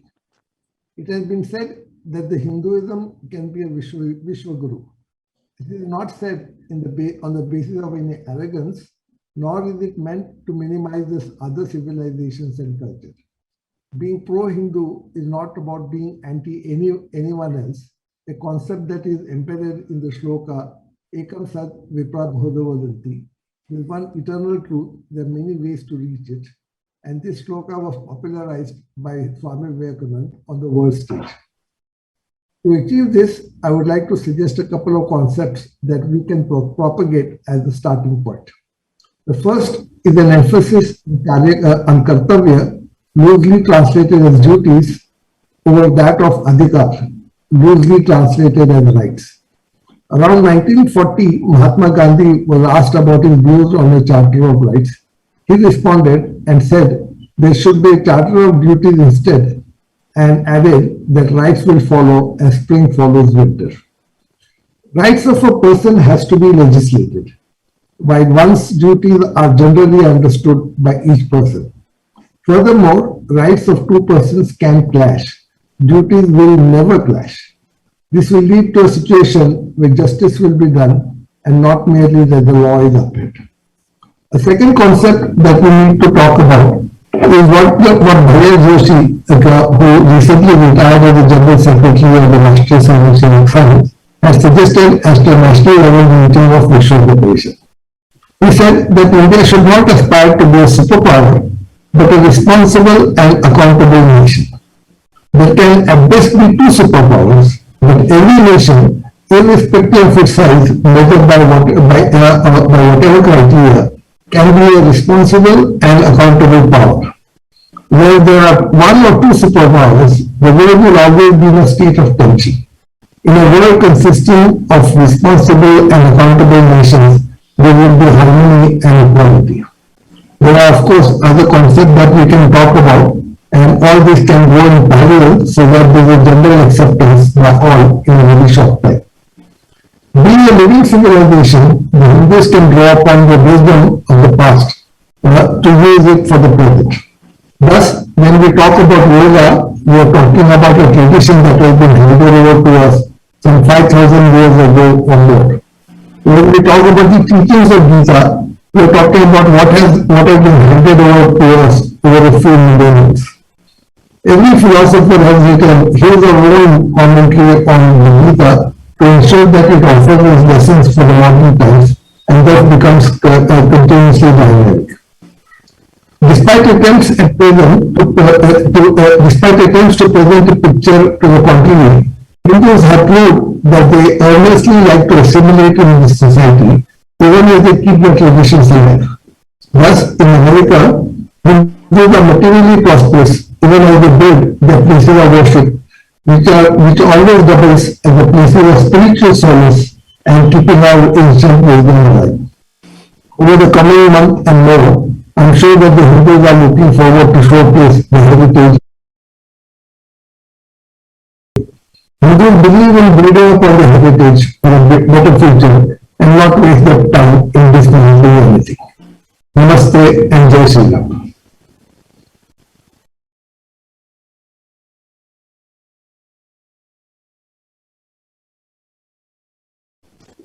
Very importantly, Hindus need to organize to excel in spreading the knowledge of dharma and spirituality in all walks of human life. Is all of this possible? Maryada Purushottam Sri Ram has set the ideal. Narad Muni describes Sri Ram as Rakshita Jiva Lokasya Dharmasya Parirakshita Rakshita Swasya Dharmasya Swajanasya Cha Rakshita, which means Sri Ram could not only practice and protect his own dharma, not only his own people, but he protected dharma everywhere and he protected the entire universe. Now, this is the goal of Hindu organization. From protecting ourselves and our interests to taking care of the entire world, thinking of the entire world is the purpose of Hindu organization. But how can we achieve this? First off, it is to awaken Hindus to the higher purpose, the common mission taught to us by our rishis, acharyas, shravakas, bhikkhus and gurus. It is to awaken all human beings to the truth of divinity of Atman and the spiritual oneness of the universe. Second, we need great many grassroots efforts to reach out to all Hindus of diverse backgrounds to instill pride, impart education, and inculcate values about our dharma. Then it is to create effective forums and networks in all walks of life, whether it is religion, art, science and technology, education, economy, media, and so on and so forth. All kinds of efforts from local to international, all of them are important, all of them have a certain value. Of course, to achieve all this, we need to create leaders. Leaders who are selfless, courageous, sensitive, non-egotistic, and competent. Leadership that has a long-term vision, is strategic and forward-looking in thinking, who can positively motivate all. In the leadership style, Tyag and Seva are the watchwords of Hindus. Now we can see all this happening more and more. In spite of all the challenges in our times, Hindus are organizing everywhere and getting better and better at it. Whether it is the local Hindu Sangathan Divas, Hindu Mandir Executive Conference, the Hindu Organizations, Temples and Associations Forum, and the World Hindu Congress, from local to international level, these forums are creating that effective networking and the Hindu ecosystem. This very Hindu Heritage Month celebration is one great example of this coming together of many organizations in the spirit of cooperation and keeping a broad vision. It is true, we truly believe that Hindu jage to Vishwa jage. And hence, it is extremely important that Hindus get stronger, vibrant, and march forward with the philosophy of Vishwa Kalyan, and that is world welfare. I believe that to achieve all the great noble ideas that we have, organizing better and better, becoming effective, having effective leadership is the most important endeavor of our times, and I believe that we are on the right path with the right speed. Once again, thank you very much for having me on this program, and congratulations for a great beginning of the Hindu Heritage Month. Looking forward to the month-long celebrations. Namaste. കുനിത്ത ഗുരുവനും കോവല്ലി ചെവ്വായിൽ കുമിഴിശിരിപ്പും പണിത്ത ജടയും പവളം പോൽ മേനിയിൽ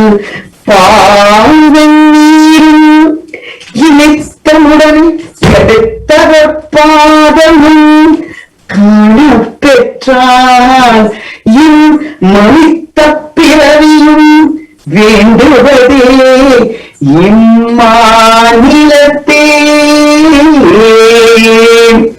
The great Shaivite saint Tirunakkarathar says that if during our human birth we get a brief glimpse of the vision of the divine dancer with his matted locks, his smiling lips, with ashes all over his body, and his Abhayahasta blessing all those who come to his uplifted foot, then we have indeed attained salvation.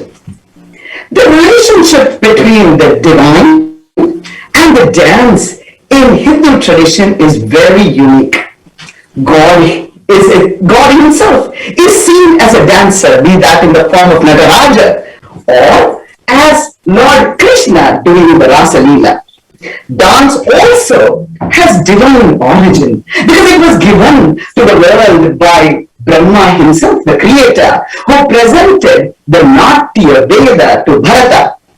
Natya Veda is the fifth Veda, which is actually a beautiful vehicle to take the secret messages embedded in the other four Vedas and make them accessible to the common person. Of course, dance itself, which is a very important part of Natya, was given to the world by Lord Shiva, who presented the Tandava, which is all the geometrical movements and the pure dance that you see, and Lasya, that was given to the world by Parvati, that included the very important aspect of Abhinaya. The Indian dancer is a storyteller who uses not just the Tandava, the geometrical patterns and music to tell the stories, to bring the secrets of the Vedas accessibly to all, but most importantly uses bhava, that is emotions and expressions, to evoke the right rasa in the audience. Thus, when you watch an Indian dancer, not only is your intellect satisfied by learning about the stories, but your heart, your feelings are also experiencing divinity, and you get the anubhava of the rasa. The Natya Veda was then translated into a shastra, or a book, a scientific book, a manual for learning dance and music, and from that treatise emerged 8 different forms of classical dance. This includes Bharatanatyam, Kuchipudi, Kathakali and Mohiniyattam in the south. It has Manipuri, Odissi and Satariya in the east, and of course Kathak in the north. Now, all these forms, while they may have different angika, that is different stylistic way of presenting their body, different vachika, the words might be different, the costumes may look very different. I am wearing a Bharatanatyam costume, but the costumes may be different. But the inner spirit, the sattvikam that is used to tell the story has always to be Shivam, that which brings about enlightenment in its audience. Now, Indian divinity is very unique. All our gods are always smiling. So our dancers also always smile. This is very unique to Hindu tradition. Another very unique thing about an Indian dancer, she wears the bells. And the bells are used to amplify the message of the divine dance that is going on. The great South Indian poet Devendra says, Tandava narasita janjavati kalike hulivijinavati. The world is nothing but the dance of the divine, Tandava of the divine. What is our role in it? To be a small, beautiful hulu genje that is sweet, that amplifies the right message, the divine message of God. So I would like to conclude by praying that all of us become beautiful genje, beautiful bells that always amplify the message of the divine in the right way that our Hindu ancestors taught us. Om. What an inspiring evening, listening to so many masters of their field. Today I'm here to talk about the ancient and traditional paintings that I practice and how it's being preserved and transferred to next generations in the USA. So what is traditional art? Traditional art is the soul of a culture. It's rooted in the finest traditions of any cultures and mirrors the deepest aesthetic values of the culture. Traditional art is a creative expression of the deepest value of the culture, and so, as long as the culture continues, the traditional art continues, and it's a connection that always stays.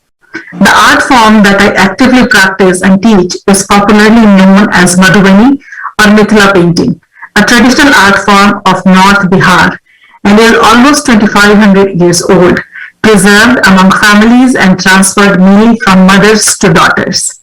When I lived in Mithila, I had no reason to worry about preserving or transferring the art to the next generation because we were always surrounded by the art in various ways, as painting or through rituals and festivals. The younger folks had been steeped into the art as much as I had been. There is a continuous art that carries forward the cultural traditions as well as the traditional art through time without any extra effort. That changes when we change places very rapidly.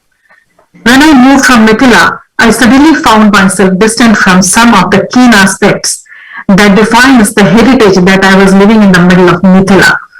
The gulf seems even bigger now that I have moved to the US. Now, in order to continue to remind myself of the stories, rituals, culture, and the traditions that affected me and surrounded me all the time, now the vehicle that reminds me of these traditions is my art. It's certainly not enough to keep and preserve the paintings inside a museum or gallery. To continue our rich heritage and traditions, we need to pass it on to others and share it for its continuity. And the key to this continuity is practice. We need to practice it on a regular basis to keep it alive and going. That's when people learn the real value of the art. Students choose the stories from Ramayana and Mahabharata and the other ancient books that is closest to their heart, resonates with their values and aligns with the philosophy, and that is what they really want to paint. That is where the traditional art is very different from the modern or contemporary art. The traditional art tells the meaningful and timeless stories of our culture and heritage. And this is how our students explore and learn the deeper meanings, principles, and the philosophy behind our culture. Practicing the traditional art builds our connections to our past, our social values, beliefs, customs, and traditions, and thus allowing us to identify ourselves with others and deepen our sense of unity and belonging. So now here in US, I'm not only passing on my art form, but the traditions and culture as well. We discuss the stories of our epics and what is the message or philosophy behind it. The importance of intangible cultural heritage is not the cultural manifestation itself, but rather the wealth of knowledge and skills that is transmitted through it from one generation to another. Thank you so much. Ram Sitaram, from my part of the world, that's our greeting, Madam Chairperson. It's wonderful being with you. Congratulations to the Vishwa Hindu Parishad of America for conceptualizing and adding the Hindu Heritage Month to the Hindu calendar. It's a great opportunity to assert our identity that has been subsumed in an amorphous Asian identity or equated with the narrowness of a religious identity, one book and a set of rules to follow, characteristic of the Abrahamic religions. We are not that. The Indian diaspora is the largest in the world, some 18 million. Hindu Heritage Day is an opportunity to connect across the world, to see and hear the diverse expressions of Dharma by our sisters and brothers in India, the descendants in the diaspora, and those who have converted into the fold. The 19th century British rulers and elite Indians in India painted India as a poor, depraved, lost people headed for hell. Our women were oppressed and needed to be free of the Hindu male. We could be saved through the European Enlightenment ideas that were shrouded in Christianity. Hindu men and women, that's what they told us. But we know that Hindu men and women share a healthy, complementary union as Shiva and Shakti. Hindu women are not equal to Hindu men. We are held to be higher. And I encourage women to remember this and speak about it. The men, they hold us up as higher in status. We are the Shakti in the husband-wife relationship. And as the mother queen of the home, we rule. We respect both the male and female. We are incomplete without each other. Without doubt, human beings are oppressed all over the world, but it is not a characteristic of Hinduism, where women hold a status higher than the male. We celebrate feminine power. We celebrate the triad of Brahma, Vishnu, and Shiva with their feminine counterparts. This male-female duality is the natural order of creation. We remember the iconic Ardhanishwara of Shiva Shakti, a unity that is reenacted in Hindu marriages when the Dulaha becomes Vishnu or Ram and the Dulahin becomes Lakshmi or Sita. Our sacred writings speak of strong women like Durga. In the Saptashati, we are told that women are aspects of the Devi. Rishi Vag in the Rig Veda speaks of being the sovereign queen of the universe and the giver of wealth. The Yajurveda speaks of women being invincible, victorious, and having the heroic Shakti or power 1,000 times over. Artists have celebrated the mother goddess as a giver of life, as a nurturer, companion to the male, overseer of the tribe, and maintainer of the equilibrium in social and cosmic life. When she loses balance, as indicated by Kali in her ferocious manifestation, then creation itself is threatened. Manusmriti tells us of women being the means of progeny, bringing forth children, the lineage, and therefore women are auspicious and to be respected. It reminds us in families where women are honored, we call those men devatas. Where women are not honored, that family never sees happiness. No religious rites bear fruit where in families where women are not happy. And there's rapid destruction of families where women suffer. We can never forget a Shabari, a Sita Mata, a Kunti, Draupadi, Mandorari, Ahilya, Damayanti, Savitri, Mirabai, Jhansi Ki Rani, Anandamai, Rani Durgavati, and so many others. And the Vedic Rishikas like Ghosh, Maitreyi, Gargi, Ariti, Indrani, Lopamudra, Urvesh, and so many others. As we enter Navratri and Diwali's sacred time, let's reflect more on the power of the feminine in our great Dharma traditions. Women are natural nurturers. Let's nurture the children so they continue the lineage of the ancestors and our rich, ancient, and noble Dharma traditions across space and time. Om Namaste. Ram Ram Sitaram. Well, I first would love to congratulate the VHPA for making this happen. And this is something to really celebrate, the Hindu Heritage Month. And as I was going through the entire day's evening's beautiful array of speakers, musicians, dancers, I thought, and everyone coming in such beautiful attire, I think there was only one thing that was missing to celebrate a celebration in a Hindu way to mark its heritage was food. Being online, I guess that was the only part that was missing. Otherwise, that would have been also appreciated. Maybe it is my hunger that is speaking. But in this last statement of mine, where my job is to consolidate the entire day's work, we have survived, rather, we are the only ones that have survived 1300 years, as Sushilji put it very precisely, 1300 years of onslaught of not one, but several tyrannical attacks on our very core of civilization. We resisted it, we survived it, we are at the verge of thriving out of it. Now, when we look standing spread all across the globe, especially with the context of the North American continent, where as recently as a few weeks ago, there was an effort to put a narrative to dismantle the very core, the very essence of Hinduism, Hindutva. We will survive. We have survived that too. We will survive it. One thing that I would say is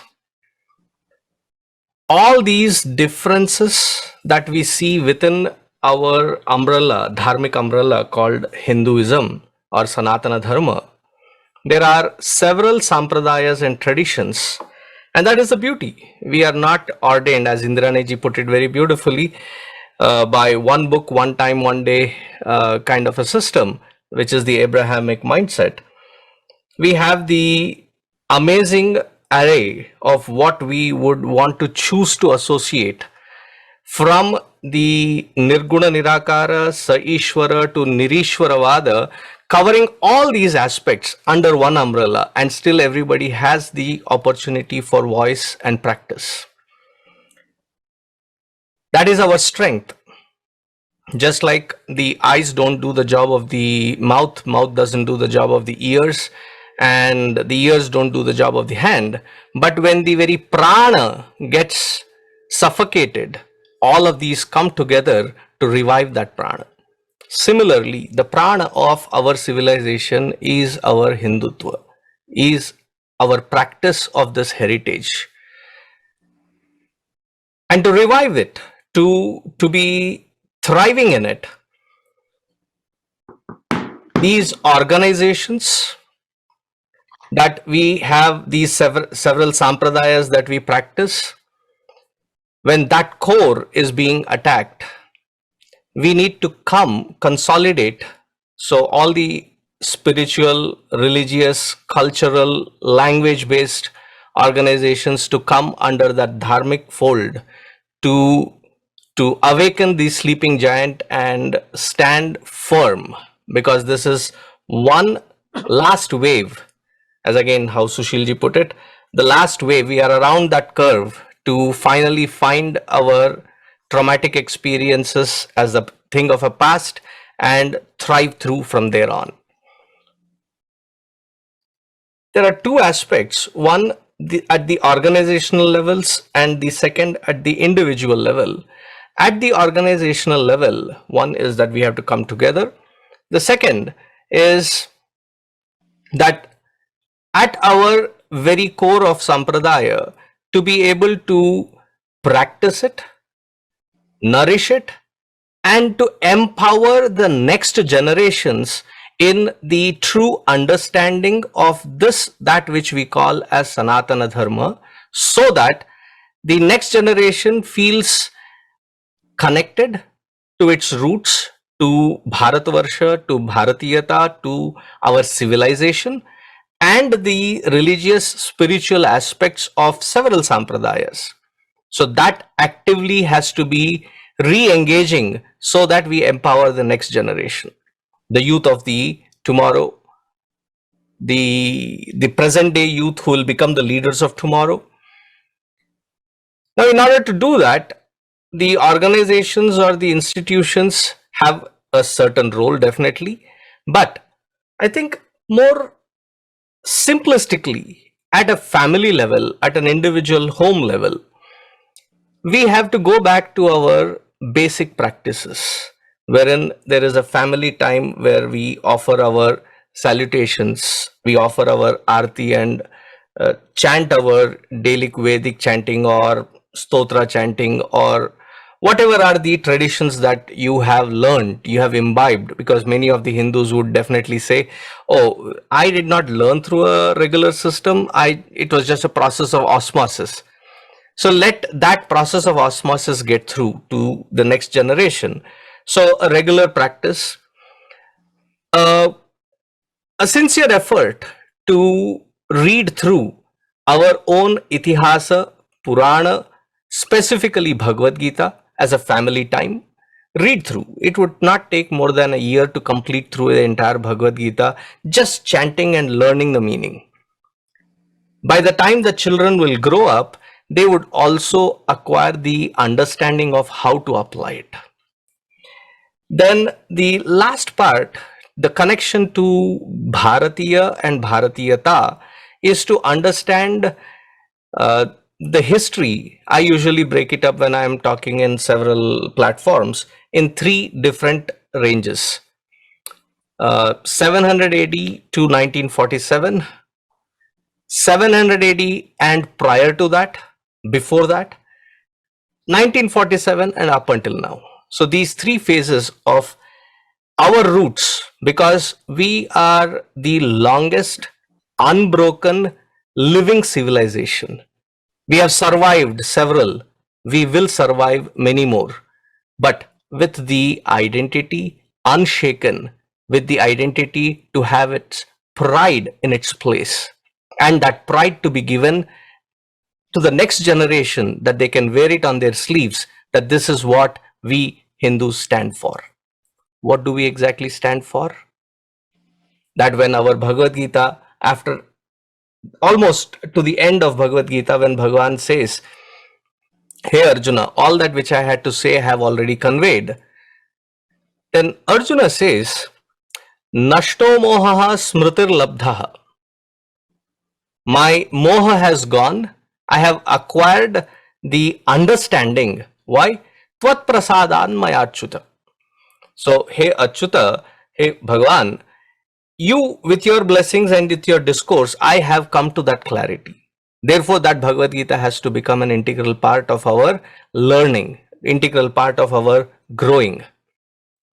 So that has to be given at various forums, with various levels, to the next generation, so that we can thrive as a Hindu society.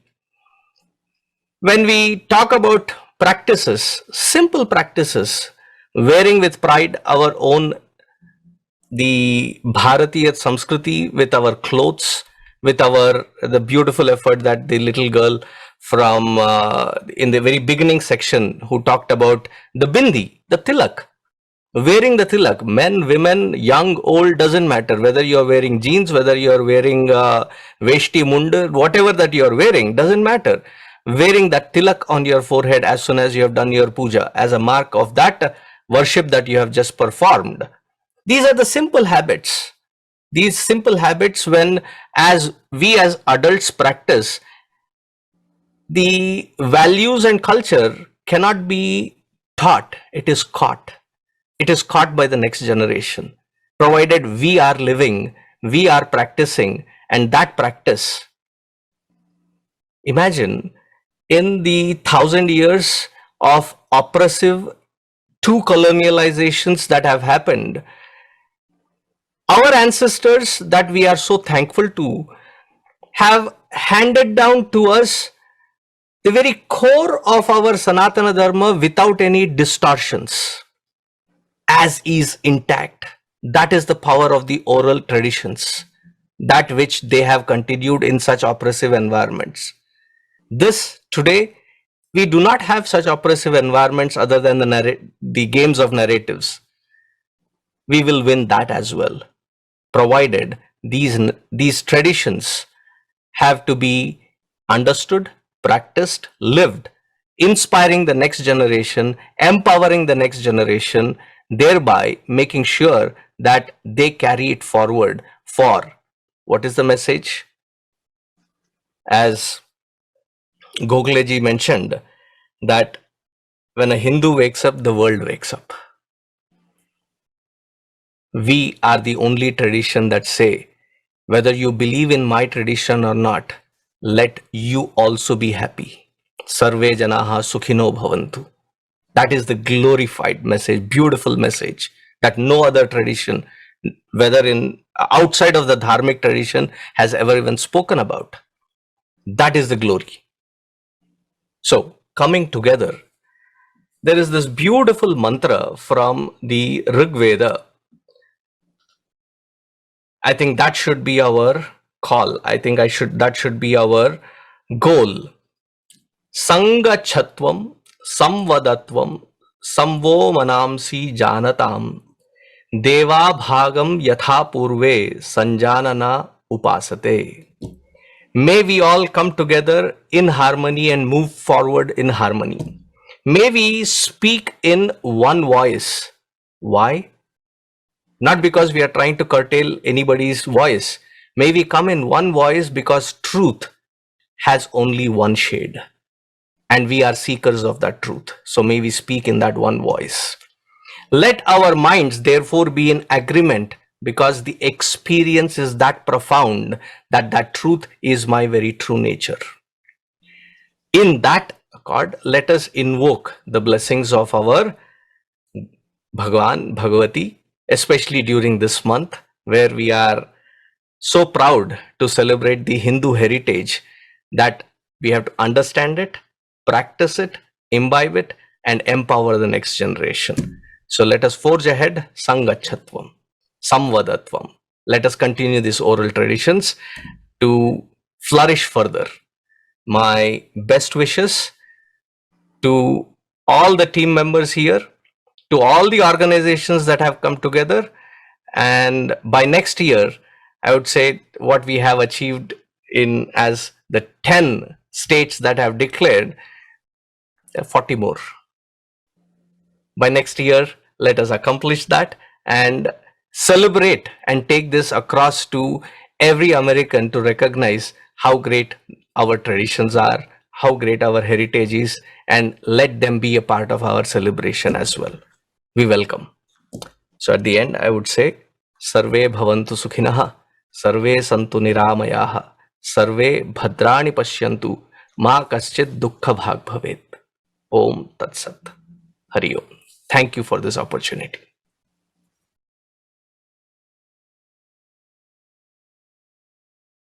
Ladies and gentlemen, it's my privilege and honor to propose a vote of thanks on this occasion. I, on behalf of World Hindu Council of America, our collaborating partners, 50 in number and growing, extend a very hearty thanks to our two chief guests, His Excellency Dr. Yubaraj Katiwada, Ambassador of Nepal to the United States of America, and His Excellency Dr. Varun Jap, Deputy Consul General of India, New York, for joining us this evening and sharing their thoughts with us. A big round of applause for them. Special thanks to Ambassador of India, Shri Tarunjit Singh Sandhu, for sending his greetings to us. Additionally, I wish to acknowledge the presence of our guests and thank them for their inspirational presentations. Swami Vigyananand, Swami Sarveshanand, Srimati Kadambari Adesh, Miss Vindhya Adappa, Shri Ashok Chogleji, Shri Soumitra Gokhale, Professor Ved Nanda, Shri Sushil Pandit, Srimati Indrani Ram Prasad, Srimati Suchita Rao, Srimati Sunanda Sahai, Srimati Ranjani Saigal, Shri Sanjay Saxena, and Pandit Abhay Sopuri. Thank you all for joining us tonight and sharing those thoughts and views with us. A big round of applause for all of them. Honorable members of audience, next I wish to acknowledge the presence of some of our community members and activists who supported us through this program tonight. And I want to name them. Amrit Bhaira Sundaram, the young priest who recited the mantras at the beginning. Shri Prahlad Kesi, who introduced the ambassador of Nepal. Shri K.G. Narayanan and Shivram Sharma, both of them who did the Shanknath. A big round of applause for them. Celebrations of October 2021 as Hindu Heritage Month is a collaborative effort where 50 Dharmic organizations have joined together for the first time ever for this effort. A big thank you to all of them, and I am hoping that through the month of October, this number of collaborating organizations will keep on increasing. By now, a total of 15, some of them from the states and some of them from major cities, metropolitan cities and towns in the United States, have proclaimed October 2021 as Hindu Heritage Month. And that number is growing. A big thank you to all of those states and cities and our members who live in those states and cities who have put in an effort to procure these proclamations. We should continue to get more. A big round of applause for all of them. Next, I wish to thank the team of very motivated and dedicated volunteers who helped to help us in organizing this event. My special thanks and recognition to Sri Ashok Badi ji and Sri Hari Deva Bathani ji for helping us with AV needs and conducting this Zoom program. Though I would also at this point like to apologize for the sound glitch we had in the beginning. It was not in our control. I hope through the events through October, we will take extra precautions and make sure it does not happen. But again, a big apology for the discomfort to our viewers on other platforms like YouTube, Facebook, and other Zoom webinar. They had to wait for the sound to come back. So please accommodate this mistake. It won't happen next time. Second, I want to thank Vandana Tiwari Sharma for her graphic art expertise and for developing our flyers, our banners, and being a backbone of this effort. Thank you, Vandana ji. I also want to acknowledge Richa Gautam ji and Shobha Swami ji for helping spread the word and helping with the planning of this event. I also want to acknowledge Vijay Palod ji and Digambar ji with publicity for the Hindu Heritage Month. And I also want to acknowledge, and we all have seen that Vindhya Adappa deserves a special mention for producing her video for the launch of Hindu Heritage Month. She was fabulous. I also want to thank Pandit Abhay Sopori, Srimati Suchita Rao, and Srimati Kadambari for their performances tonight, producing those videos, sending them ahead of time, and having, though we had a glitch with Kadambari ji's, and if I will request our technical team, if that piece has been corrected, then play it after the vote of thanks. But if not, my apologies to Kadambari ji for that glitch. Again, all our speakers, all our presenters who came today, they all said in one voice, they said, let us develop a united front, let us work together, let's develop a new narrative, let's get organized, let's assert ourselves wherever we are, and above all, let's be connected to our roots and let's be proud of our heritage. With that, I thank you all for being part of this inaugural session, and I look forward to your participation throughout the month because we have so many programs lined up every day of the month of October. I want you to participate. I want you to encourage others to participate. With that, namaste and thank you.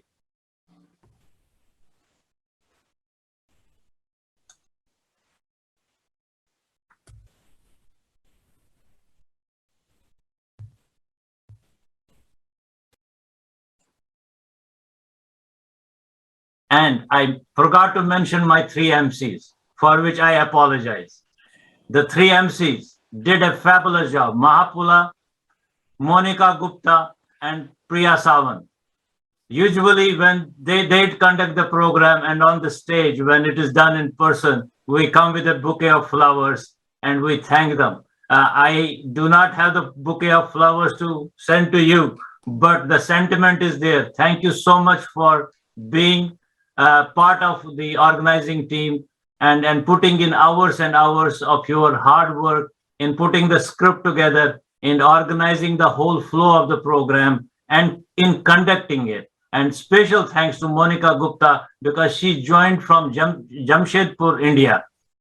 And this is like 4 o'clock in the morning. She woke up for joining us.